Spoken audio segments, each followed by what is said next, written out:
L'année est 1987. Tyson a détruit tous les adversaires qui ont osé l'affronter. Il est le champion du monde poids lourd le plus jeune de l'histoire, mais il ne se contente pas de ça. Il possède déjà le titre du Conseil mondial de boxe, WBC, et maintenant il a un objectif beaucoup plus ambitieux. Unifier toutes les ceintures et devenir le champion absolu. Son rival est Tony TNT Tucker, un adversaire véritablement redoutable. Grand, technique, dangereux et invaincu. Avec plus de 65 combats en tant qu'amateur, Tucker a construit sa carrière avec précision, vitesse et discipline. Il était célèbre pour sa puissance dévastatrice, ayant mis KO 23 de ses 24 premiers adversaires, et il venait tout juste de battre le coriace James Buster Douglas pour capturer le titre mondial de l'IBF. Lors des interviews avant le combat, il osa manquer de respect à Tyson, mais personne n'imaginait ce qui allait se passer ensuite. 2 champions, 2 styles, un record combiné de 64 victoires et 0 défaites. Un chiffre qui plaçait cet affrontement parmi les combats les plus attendus de l'histoire des poids lourds. Le monde entier attendait avec impatience la nuit du 1er août 1987 lorsque ces deux invaincus montèrent sur le ring légendaire du Hilton Hotel à Las Vegas. L'invaincu contre l'invaincu. Un seul repartira avec toutes les ceintures. Il est temps de se battre. Dès la première cloche, Tony Tucker sort déterminé. Il utilise sa grande allonge pour lancer des jabs longs et précis, essayant de maintenir Tyson à distance. Mike, avec son mouvement caractéristique de balancier, tente de réduire l'écart, mais Tucker le surprend avec une puissante droite qui le touche directement. Le jeune champion chancelle légèrement. Pendant un instant, la foule retient son souffle. Tyson semble vulnérable, mais il se reprend immédiatement, le regard froid, observant Tucker comme un prédateur qui jauge sa proie. Tucker gagne en confiance, tandis que Tyson se regroupe, conscient que cette nuit sera une guerre.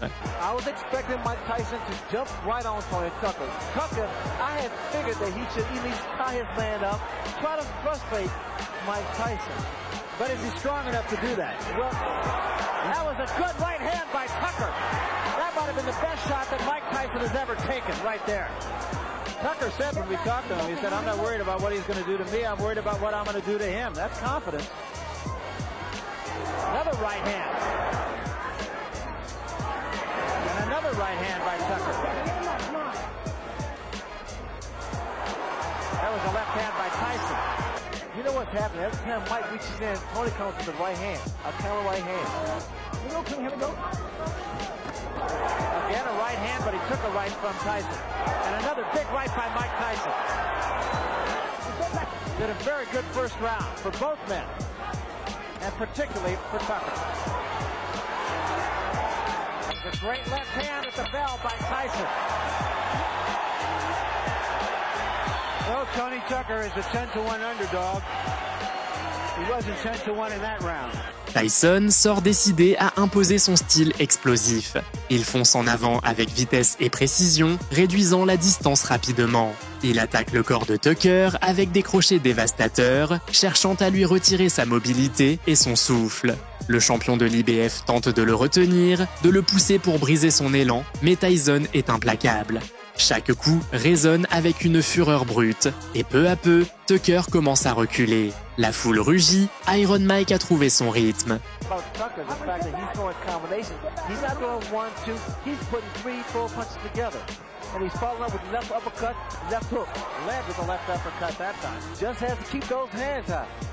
You know, Ray, I hearken back to your fight with Marvin Hagler, where after the first round, there was no question in my mind, at least, that your confidence just really surged, and you have to think the same thing about Tony Tucker. He's using his height, his reach.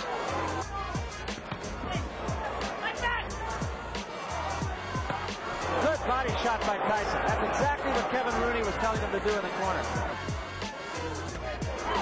Nice change. Tyson's trying to slow Tucker down by body shot. Two good jabs. That was a good example. That uppercut was going to do the job over and over again. There was a left hand by Tyson, but it did not appear to hurt Tucker. Tucker essaie de rester calme et de boxer à distance. Il se déplace latéralement, lance des jabs rapides, mais Tyson se faufile sous les coups et punit son torse avec une férocité impressionnante. Un uppercut en courte distance secoue Tucker et déclenche un rugissement assourdissant dans l'arène. Désespéré, le champion de l'IBF s'accroche à Tyson pour survivre. Mais Mike continue d'avancer. Chaque seconde qui passe rend la tempête Tyson plus intense et plus dangereuse.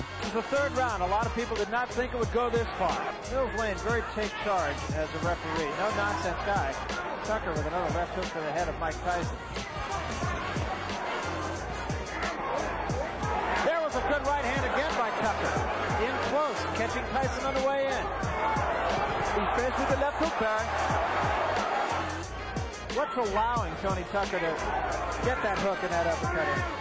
What's happening is the lateral movement that Tucker has, his jab, he's catching Mike as Mike's going and what's coming into his head. The uppercut has been doing a tremendous and very effective job here.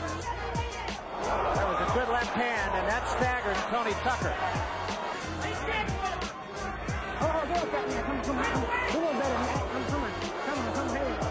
Crowd booing the tactics of Tony Tucker, but I'm not sure. You don't disagree with those? I don't disagree at all because Tony's been kind of man up. There was a good right hand by Tucker again. But their uppercuts, Barry. You notice their uppercuts. There has to be concern now in Tyson's corner. This is the most competitive fight he has ever been in. Tucker a recours constamment au clinch, essayant de bloquer Tyson chaque fois qu'il s'approche. L'arbitre doit intervenir encore et encore pour les séparer. Tyson, froid et concentré, continue de frapper sans relâche. Crochets au foie, droites à la tempe, une pression constante qui épuise Tucker physiquement et mentalement. Le champion de l'IBF commence à montrer des signes évidents d'inconfort. Tyson, lui, continue d'avancer sans cligner des yeux.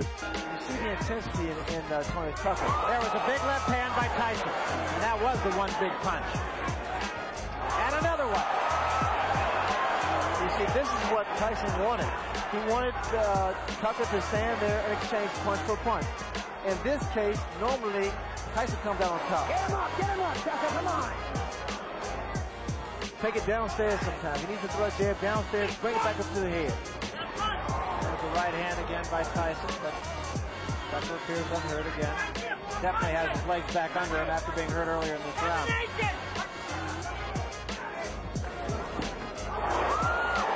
Good shot. And Tyson with another left hand.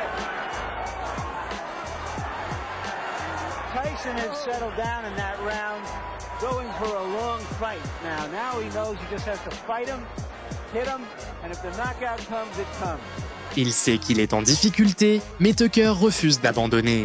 Avec courage, il lance une combinaison rapide qui, pendant un instant, arrête Tyson et fait lever la foule de leur siège. Mais la joie est de courte durée. Mike réplique avec un crochet dévastateur au corps, puis un autre, et encore un autre. Tucker chancelle, s'accroche désespérément, mais la marée est désormais rouge. Tyson domine et il n'a pas l'intention de s'arrêter. Tyson got the better of that exchange. I noticed that Tony Tucker's left hand started to jump. That could be very, very inviting for a counter right hand. A lead-off right. There's the left hook.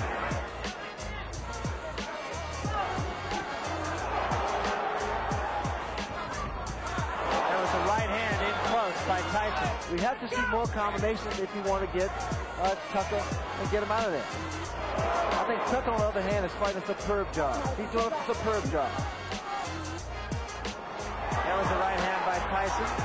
Le rugissement du public secoue toute l'arène. Tyson sent l'odeur du sang et attaque avec encore plus d'agressivité. Tucker, le visage déjà enflé, continue de lancer des jabs, mais il recule de plus en plus à chaque impact.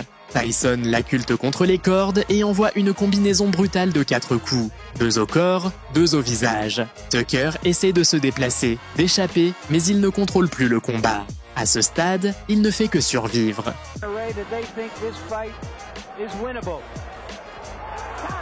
Did you see that?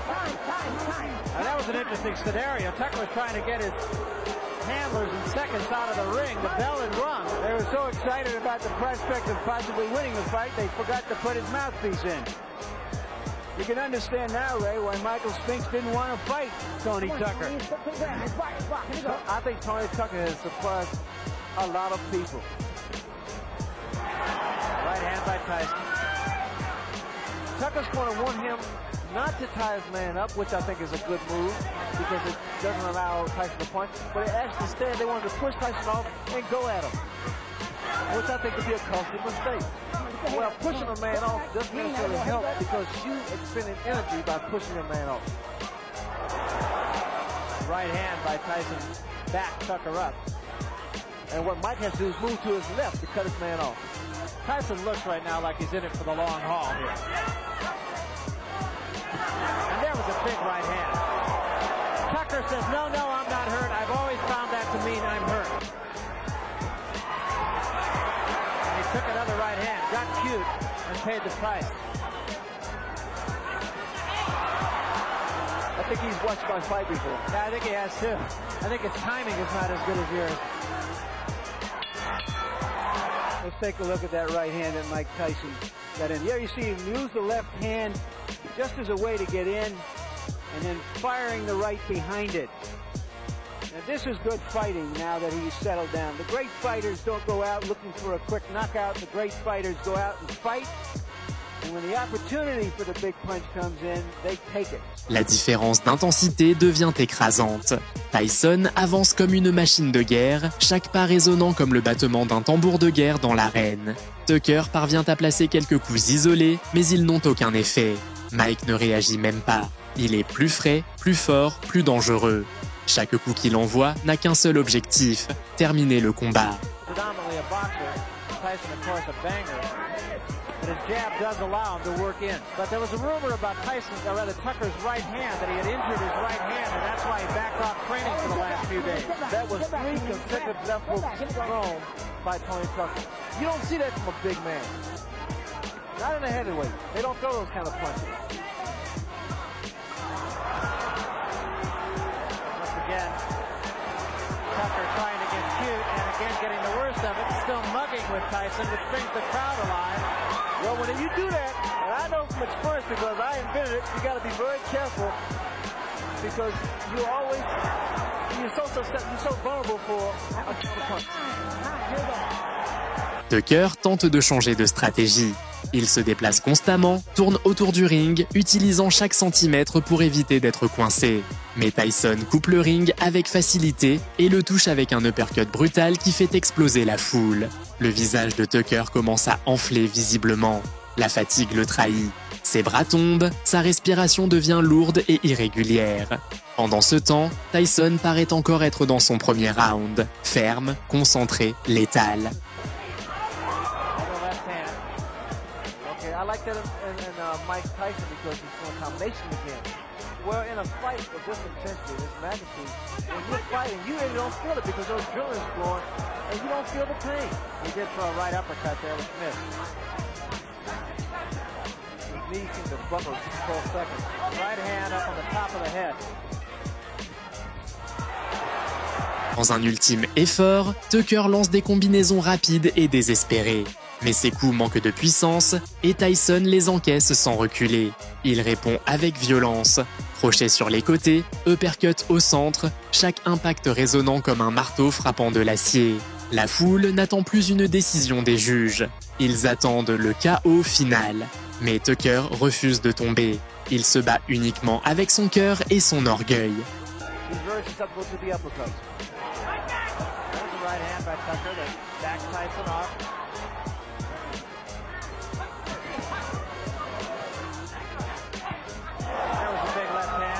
Tucker shakes his head, I'm okay. Right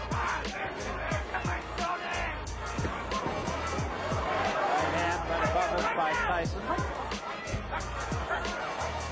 Tyson getting off quicker with his jab now. A good, short, strong, fast left jab of Mike Tyson.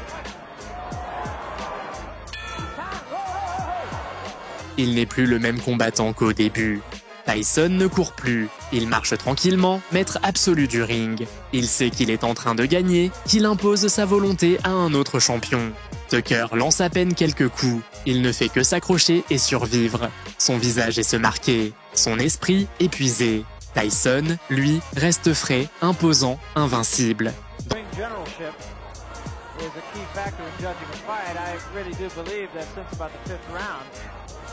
Mike Tyson has been in charge of the fight. He has been the aggressive. Mike has not been able to land the kind of punches we've seen in the past. And the reason for that is because of the way that Tony Tucker is approaching and has approached this fight. All right.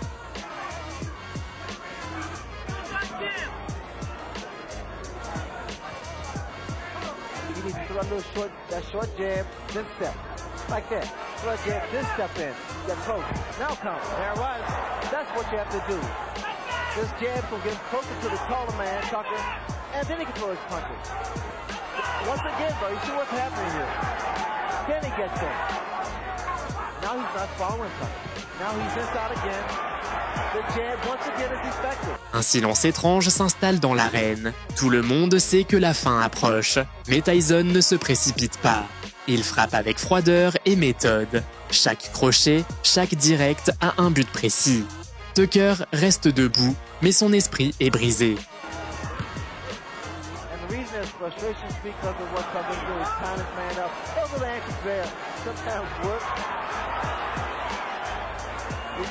What you do, you reverse the crowd's approval.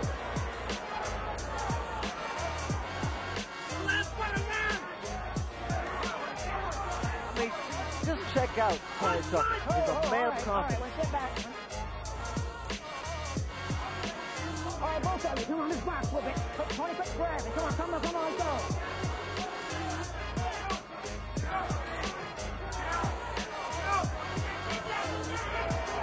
Dernier round, Tucker regarde l'horloge, désespéré, comptant les secondes qui le séparent de la délivrance. Tyson, lui, ne regarde pas l'horloge. Il continue de chasser, comme s'il avait encore quelque chose à prouver.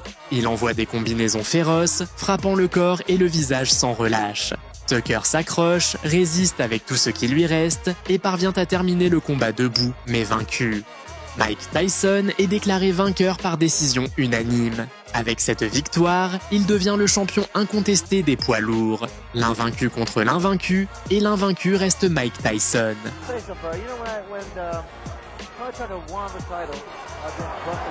felt that he needed more experience to deal with Mike Tyson, that he wasn't strong enough, nor had the experience to deal with Mike Tyson. I said, it's probably a blowout. But he said, so what with these so-called experts, I'm going to show you. And this is what he did tonight. And he has. Even if he loses the fight, he's probably made more friends than he has in the 34 wins that he's had. Friends and believers. And a guy who wasn't in there just to survive either.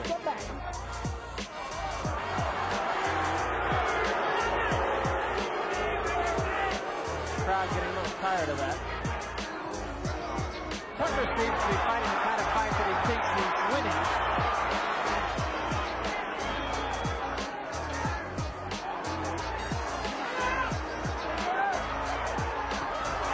That was a big left hand. Tucker says, no,